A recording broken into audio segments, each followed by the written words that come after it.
The Fed15 podcast is presented by Serving Those Who Serve, a financial planning practice serving federal government employees and retirees all over the country. This podcast is for informational purposes only and is not intended to be taken as financial advice. All listeners should consult their personal advisors before taking any action. The opinions expressed by our hosts are their own and do not reflect the views, policies, or position of either Raymond James or Serving Those Who Serve. Securities are offered through Raymond James Financial Services, Inc., member FINRA SIPC. Investment advisory services are offered through Raymond James Financial Services Advisors, Inc. Serving Those Who Serve is not a registered broker-dealer and is independent of Raymond James Financial Services, Inc. Welcome, everyone, to the Fed15, presented by Serving Those Who Serve. Each week, we will discuss the latest news and info Feds need to know in 15 minutes-ish or less. So whether you're a seasoned federal employee or just starting out in your career, Fed15 got you covered. So grab your coffee, your energy drink, your green juice, whatever gets you going. Kick back, and we will tell you what you need to know, but just might have missed because we take the time to read all the stuff you don't have time to read, and we spend time thinking about all the stuff you don't have time to think about. So come here. We got you. We're your host. I'm Dan Stipe, and I am joined by the incredible and charismatic Chelsea English. Hey, Dan. How's it going? Good. How you doing, Chelsea? Good. I'm happy to feel lucky to be joining you again for another week. Oh, yeah. Absolutely. I'm just worried that once Caitlin gets back, I'm just going to get bumped out. You know? So it's like, yeah. Never. Put OG up on the shelf like Woody. You know? We got not one, but two new Buzz Lightyears. So Olympics are over. Oh, I know. What a great Olympiad. What are we going to do now that the Olympics are over? Well, funny you should say that. I know what I'm going to be doing because longtime listeners probably know this. We're a throws family. I coached for years. Both my children had pretty distinguished and ranked throwing careers. They are now advancing their lives. They also coach. And my son will be traveling to Paris for the Paralympics, which begin on the 28th. And his athlete, Sam Hyacin, will be competing in shot put and discus. And so he was very honored that Sam asked him to train her in the run-up. And so not only he, but I'm going to be lonely guy for a couple of weeks because the whole fam, but for me, is on their way to Paris. So, and interestingly enough, that's going to be covered on Peacock.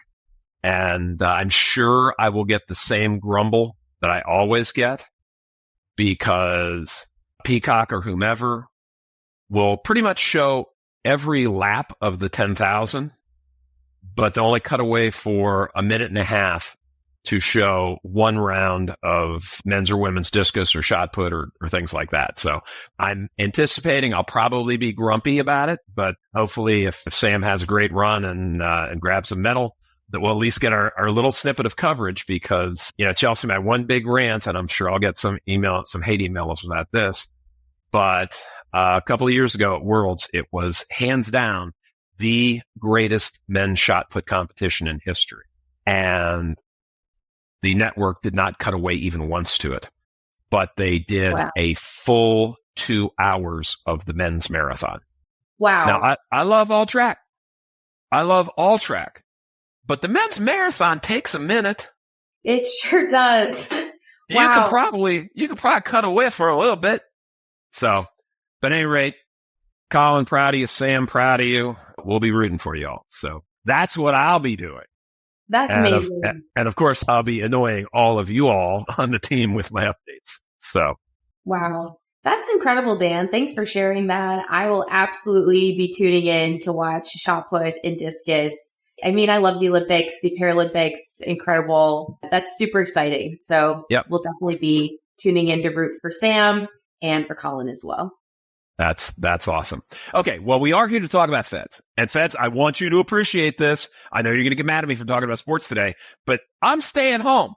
I'm staying home to look out for you all. So I at least get some points for that. So, Chelsea, you've got some things on COLAs.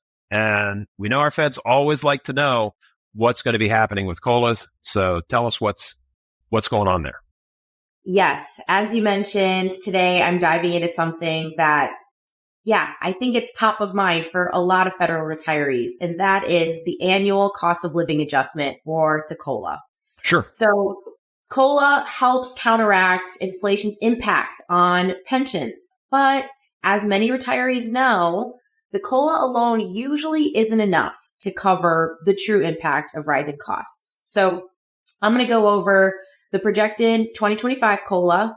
I'm going to explain how it affects CSRS and FERS annuitants differently, and then talk a little bit about how to bridge the gap between the COLA increase and inflation.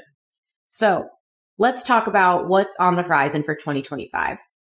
According to the latest projections from the Senior Citizens League, we're looking at a 2.63% Social Security COLA for next year.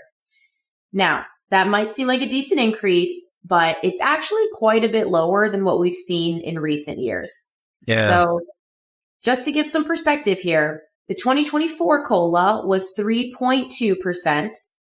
And in 2023, it was a whopping 8.7%. Yeah, we like that one a lot better. We like that one. But as we're seeing inflation cool off a little bit, we're definitely seeing a downward trend here in the COLAs. So now, how is the COLA calculated? It all starts with the Consumer Price Index, or CPI, which tracks how much we're all paying for goods and services. The Social Security Administration takes a close look at the CPI for the third quarter, July, August, and September, and then they compare it to the same period from the previous year. If there's an increase greater than 0.1%, we get a COLA bump. If not, then no increase. Okay.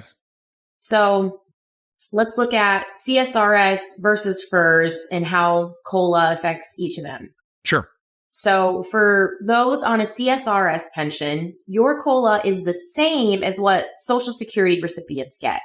But if you're under FERS, the rules are a little bit different. So if inflation is below 2%, you get the full increase. If inflation is between 2.1% and 3%, then you get 2%. And if it's over 3%, you get the inflation rate minus 1%. So with the current projection of 2.63% for 2025, FERS retirees are looking at a 2% COLA increase. Okay. Now, how do we bridge the gap between COLA and inflation? Because here's the thing. While these COLA increases do help, they're not fully covering the rise in costs that we're all feeling, especially in areas like housing, healthcare, and utilities. So what can you do about it? The most effective approach is to make sure you have a carefully planned investment strategy in place in your TSP and other retirement accounts. Equities are one of the strongest long-term hedges against inflation, so it's crucial to maintain an appropriate level of equity exposure in your portfolio. Now, there's more details in the article on the blog, and if you're interested in getting even more details on how COLAs are impacting federal annuitants, Dan and Ed Zerndorfer actually did a deep dive into this topic on our FedLife podcast back on June 7th. So that episode is called Understanding COLAs for CSRS, CSRS Offset, and FERS. And they cover everything federal annuitants need to know about annual COLAs for federal pensions and Social Security benefits. So definitely worth a listen if you want to explore this more.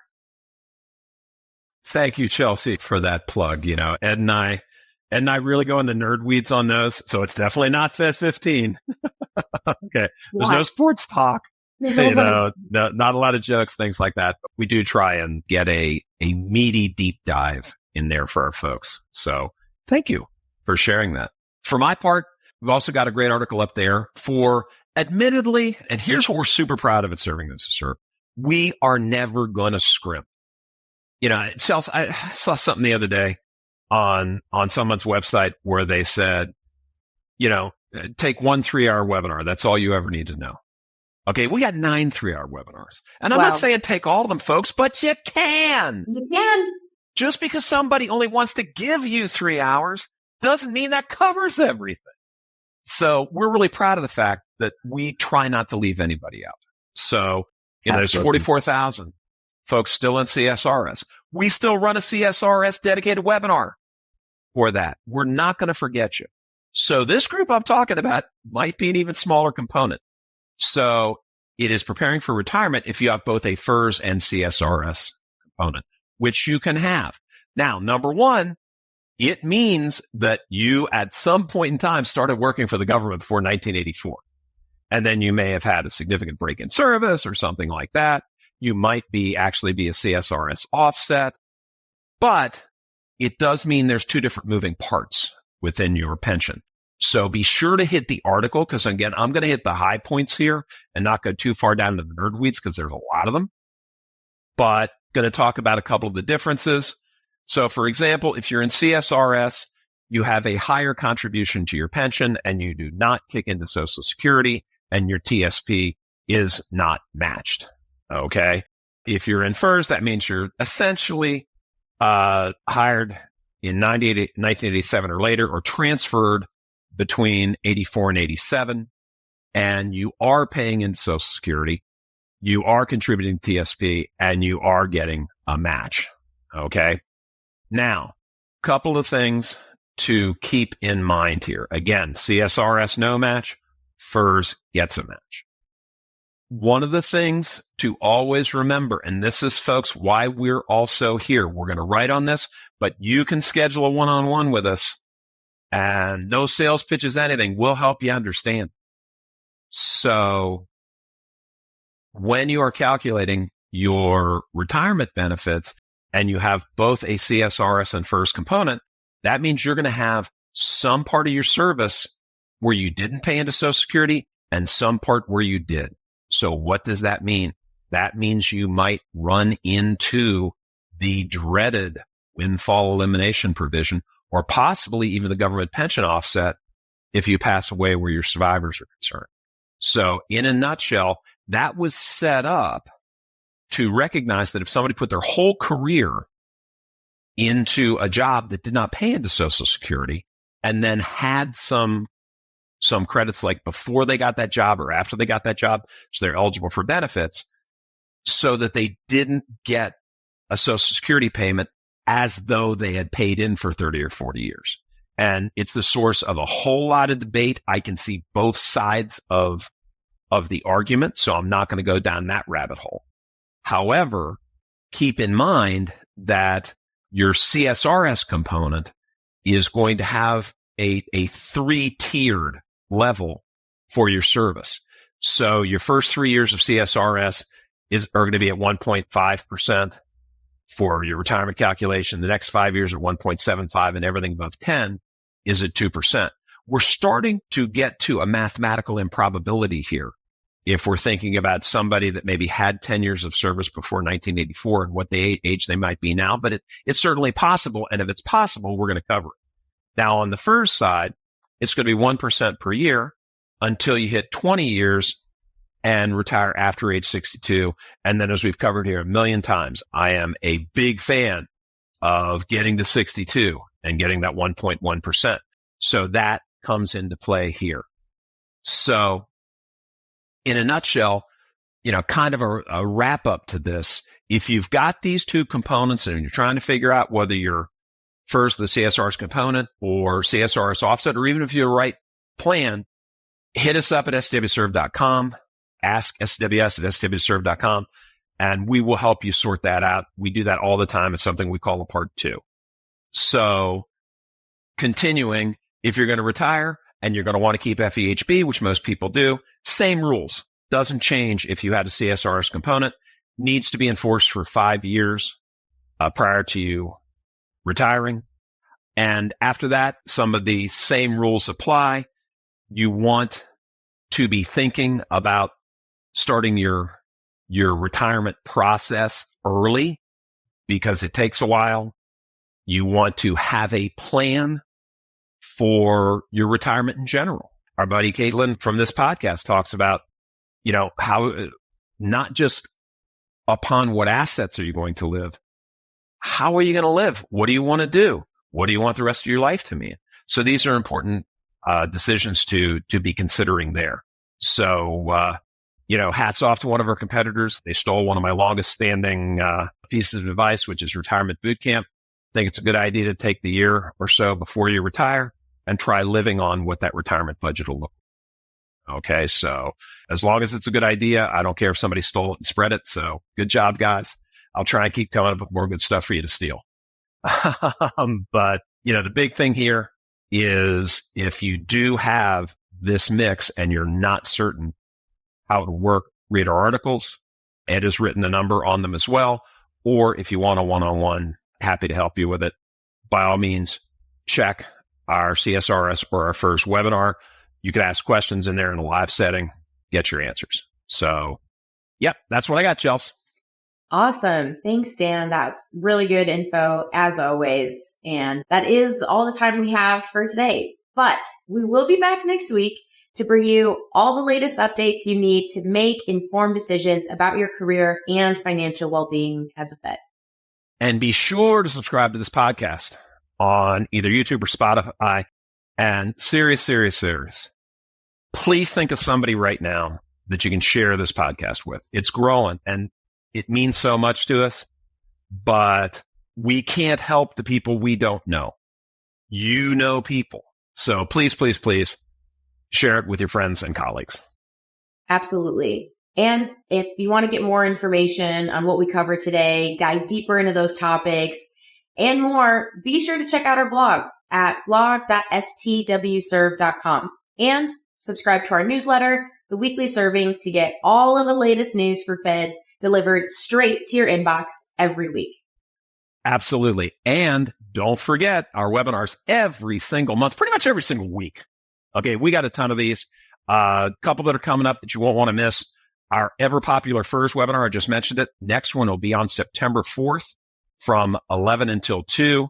And on the heels of that, kind of dovetailing on one of the things Chelsea covered, don't miss our Social Security webinar on September 12th from 1 until 4. And if you are looking for something more personalized, ask STWS at STWServe.com. Send us a question, send us a meeting request.